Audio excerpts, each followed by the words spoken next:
ya Kenya, Mheshimiwa William Samoei Ruto. Hapa Kabarnet tunakukaribisha na tuta.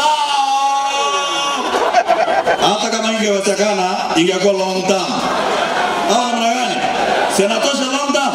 Mpaka state tumalize. Mpaka kila kitu tumalize Kenya hii. Your Excellency, nimetumwa na wabunge. Mimi ni vice chairman yetu Mheshimiwa Sirma is in Ethiopia, ametoa salamu. Mheshimiwa Jamatia ametuma salamu. Haya, Mheshimiwa Kamket ametuma salamu. Mheshimiwa Bishop ametuma salamu. Mheshimiwa Harold Kipchumba ile ya ODM ya juzi ametuma salamu.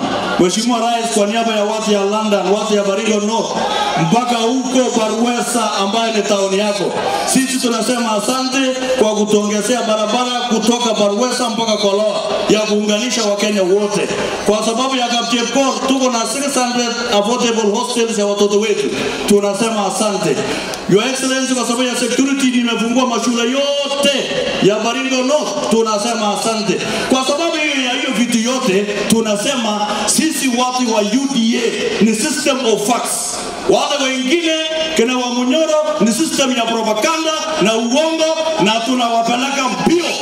Asante. Kwa sababu sisi ni UDA hapa kutoka juu mpaka chini. Huyu amereplace Cheptuma ambaye alikuwa anatoka constituency wangu na alikuwa UDA. Na ingekuwa aibu ati sio mtu ya UDA na replace Cheptuma. Wote sisi tumalize kazi yetu kama UDA na tushikilie huyu kijana wetu tuweze twende mbele kama watu ya Baringo hii.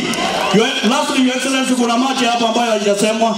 For the first time in the history of your leadership, sasa tunapata maji ya Green Dam inaelekea Kituro, inaelekea mpaka bandari ya Timboyo na inafika London.